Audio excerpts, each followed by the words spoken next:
You are not lost. You've been hidden.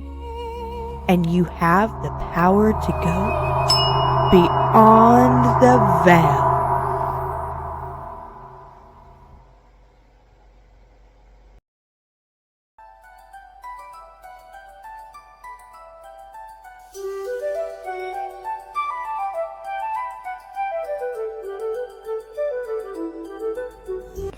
Welcome back, Celestials. Last episode, we went somewhere important. We talked about how to recognize false light traps and how something can feel bright, sound right, and use the language you already resonate with and still be slowly pulling you away from yourself. If you did that work, if you actually sat with it, you probably came out the other side asking a different question. Like, okay, but what do I walk with? That's where we are with today's episode. As we all know, there's a lot of fear moving through the world. You feel it before you even look for it, because that's what makes you a celestial. You pick up on things. You sense the atmosphere before you walk into a room. You know when something is off. In a world that's genuinely, measurably running on fear most of the time, that sensitivity can start to feel like a curse. But I want to show you today is that it isn't. But only if you know what you're walking in. Today's episode is called Walking in Love in a Fearful World. And here's what I want to leave you with. Walking in love is actually the most grounded, most powerful, most disruptive thing a celestial can do right now in the world. So let's get into it. Love is the operating system. Here's what most people get backwards. They think fear is the realistic option and love is the wishful one. Fear tells you the truth. Love makes you soft. That's the assumption. But here's what actually happens spiritually, energetically, and now even scientifically. At any given conscious moment, you're running one of two systems, love or fear. Not both, just one. And here's what each one does. Fear constricts. That's not judgment. That's just its nature. It narrows your field, collapses your perception down to the threat in front of you. And in an emergency, you need that. But as a default mode, as the lens you read your whole life through, you stop being able to see anything except what can go wrong. Love, however, expands. It opens the field, and science is now confirming what esoteric teachings have always said. When you operate from love, your brain releases chemistry that literally dissolves toxic thought clusters and allows new, non-toxic circuits to form in their place. Love doesn't make you less perceptive. It makes you more perceptive because you're not filtering everything through the threat. Fear is like a closed fist. Love is an open hand. The fist can protect you, but only the open hand can actually hold something, build something, or offer something. Fear is learned and love is innate. You're not born afraid. Fear was acquired through experience, environment, and a world that rewards vigilance and bracing and staying on guard. But your original state, the frequency you come in carrying, was love, which means walking in love isn't an achievement to earn, it's a return. Why celestials get pulled under.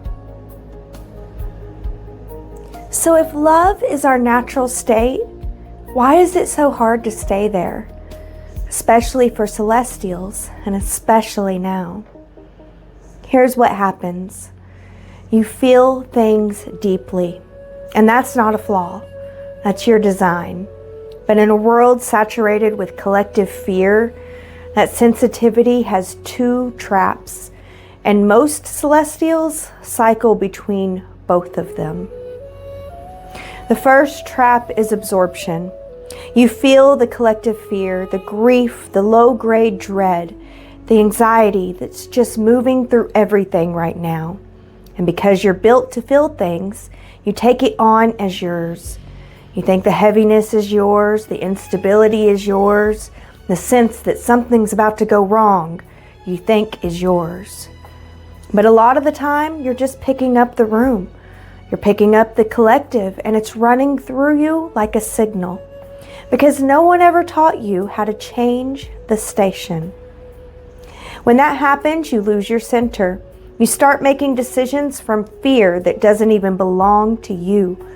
You pull back from things you were supposed to walk toward. And the second trap is the opposite. You shut down. You close it off. And I fully understand that. That is a reasonable response to real pain. But here's what it costs you. When you become a closed system, when you stop exchanging energy with your environment, you stop connecting, stop feeling, something in you will begin to decay. Not dramatically, but quietly. Because the same channel that brings you grief is the same channel that brings you revelation. You can't close one and keep the other open. Close that channel and you close them all. Now here's the part most people don't say out loud, and this includes a lot of people in spiritual communities. Compassion fatigue is real. People don't harden because they're cruel. They harden because they're overwhelmed with the news, the scroll, the constant awareness of how much is broken, how much is suffering, how much fear is circulating at all times. And slowly, self-protection becomes the default. You scroll past pain. You avoid the conversation that would actually cost you something. You build a life with no margin for interruption, and you tell yourself that's boundaries. But here's what I'm going to ask you to sit with. The opposite of love is not hate. The opposite of love is careful distance and intellectual indifference, which is fear wearing spiritual clothing. Absorbing doesn't work. Shutting down also doesn't work. But there is a third option, and that's what walking in love actually is. Maya's story. Let me give you something real to see this through. Imagine someone. I'll call her Maya. Maya felt everything. She always had. For most of her adult life, she moved between these two traps. Absorb until she was drowning, then shut down until she felt nothing. Back and forth, over and over.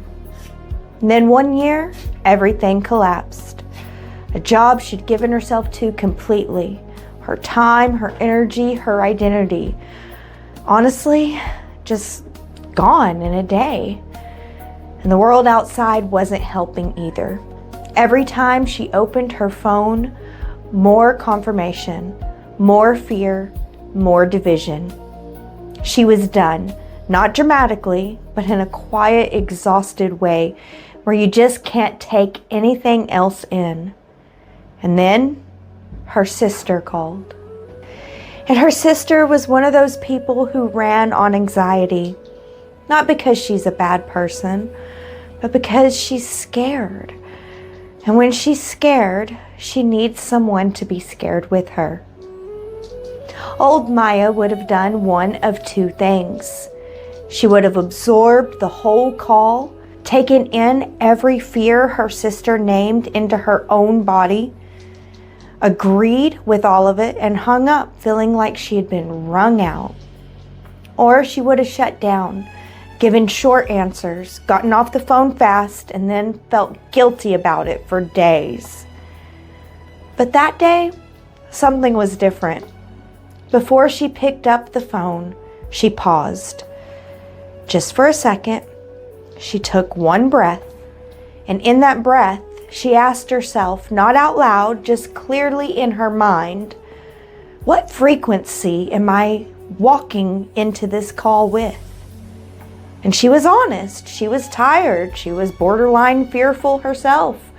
So she made a choice not to perform calm, not to pretend that she was fine, but to decide before the call started that she was going to move from love. Love is a force. Love is a direction.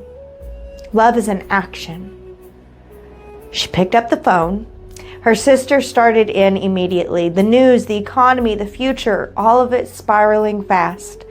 And instead of matching it, instead of adding her own fear to the pile, Maya just stayed where she was. She said, I hear you. That's a lot to carry. Not everything's going to be fine. Not stop worrying. Not a script. Just, I see you and I'm here.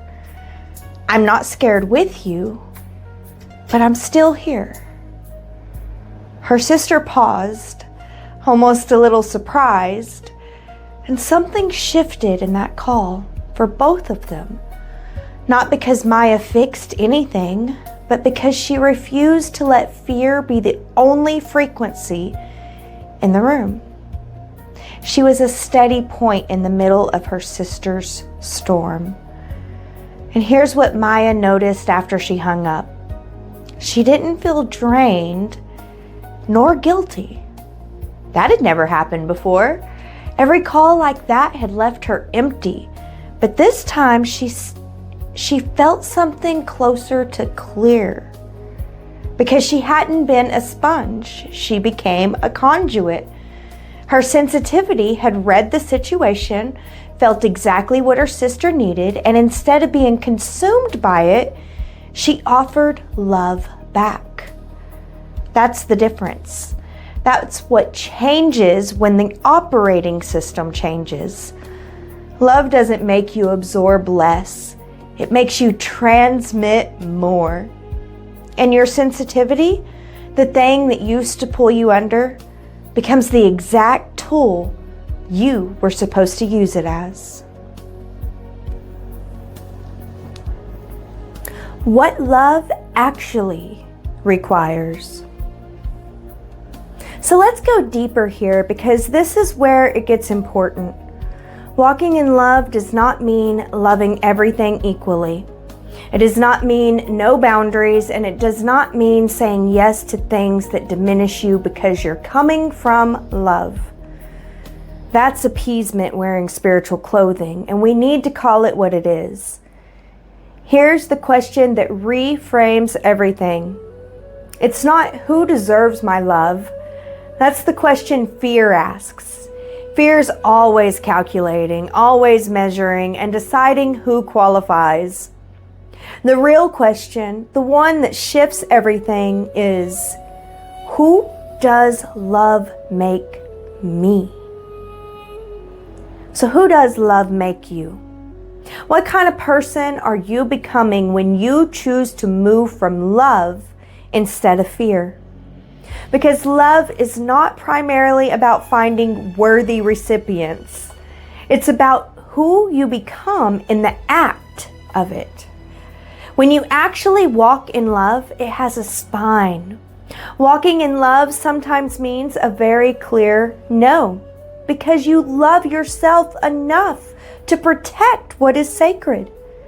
Walking in love sometimes means telling a truth someone does not want to hear, because love doesn't collude with fear. It doesn't ever keep the peace at the cost of truth. In a world running on fear, one of the most loving things that you can do is simply refuse to participate in that fear. Don't feed it. Don't amplify it. Don't pass it along. Quick note here. If you've been following this series, you already know that love can be imitated. We talked about that last episode, how things can sound right and feel like truth and still slowly pull you somewhere else. If you want to go deeper onto that, go back to episode 12. But for today, here's what I need you to understand. You are not the source of this love. Now, part of you will try to be.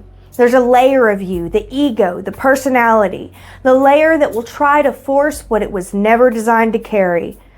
And it burns out every time. But you are not your ego. You are something deeper than that. And it's from that deeper place, your original nature, that love actually can flow. That's what I mean by conduit. Not that love comes from outside of you entirely, but it moves through the truest part of you, the part that was there before fear built all those layers on top. When you return to that place, instead of trying to force it from ego, it becomes sustainable and it becomes powerful.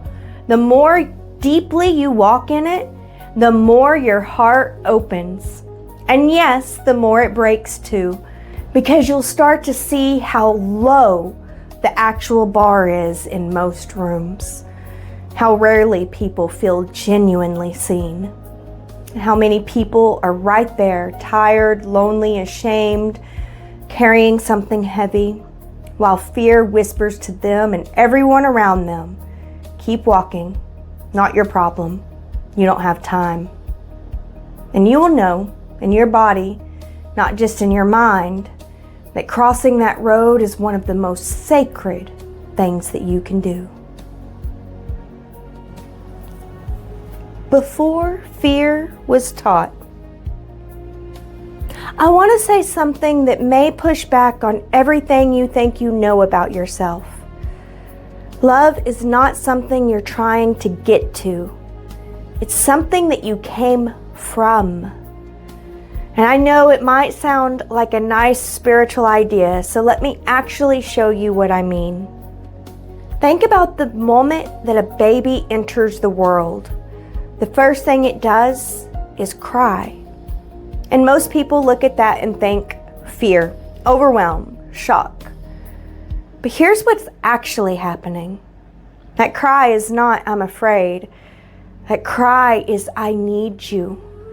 I reach for you. Come back. That is the first language of love. The drive towards connection, towards warmth, towards face, towards voice is the very first thing that activates.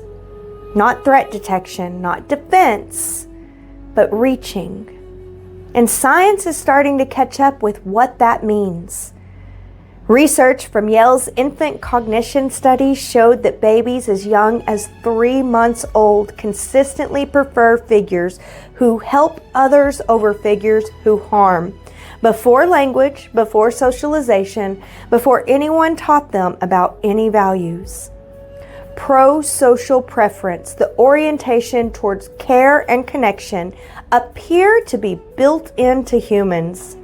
Then there's oxytocin.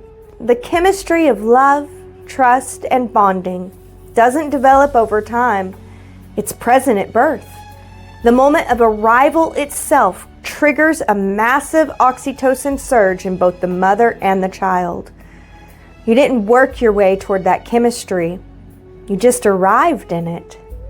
And here's maybe the most sobering piece of evidence. Children who receive adequate food and shelter but are deprived of human connection, no touch, no attunement, no eye contact, stop developing. They stop growing. And in the most severe cases, they die. So love is not optional. It's not a bonus. It's a biological requirement, as necessary as food, which means fear is the overlay. Fear is the system that gets installed on top through experience, pain, disappointment, and a world that taught you that staying open will cost you something. Fear develops later, after the self becomes distinct enough to feel threatened. But love was there first.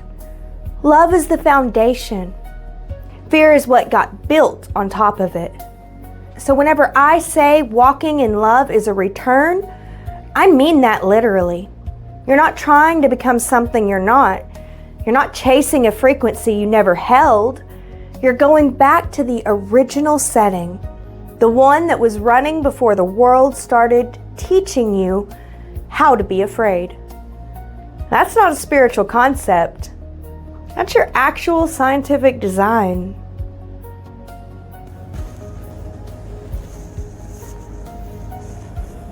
The practice. This is just a simple practice that you can do, but don't let simple fool you.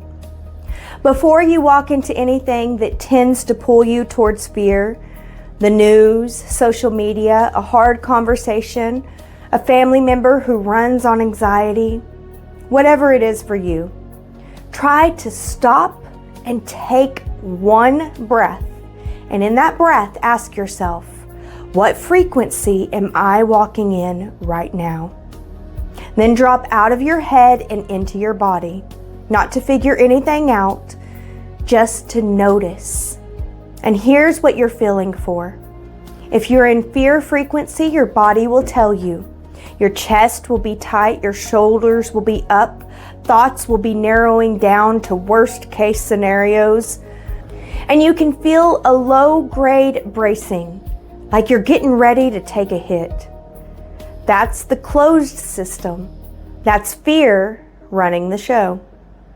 If you're in a love frequency, it feels different. Not necessarily happy, not necessarily calm, but there's a settledness underneath, a sense of being grounded in something, open rather than armored, present rather than defended. Now here's the key. Closed means stop. Open means go. If you feel closed, good. That's honest. Don't judge it, but don't walk in it yet either. Take another breath and say out loud if you can, but clearly in your mind if not, I see this. I'm not pretending the fear isn't real, but I'm choosing to return to my original frequency. Love is what I was built for. And that's what I'm walking with now. Then notice your body again. Did something shift? Even slightly. A little more space in the chest, a little less bracing. That's the frequency changing. That's a real walk in love from there. If you already feel open and grounded, don't just walk on autopilot. Walk consciously, knowing what frequency you're choosing to carry, knowing that you are a conduit and not a sponge. That awareness alone changes what you're able to give and what you're able to see. That's the whole practice. You can do it consistently and the body will start to respond faster. The reset gets easier, and what used to pull you under starts to refill itself differently. Not as something threatening, but as something that needs exactly what you carry.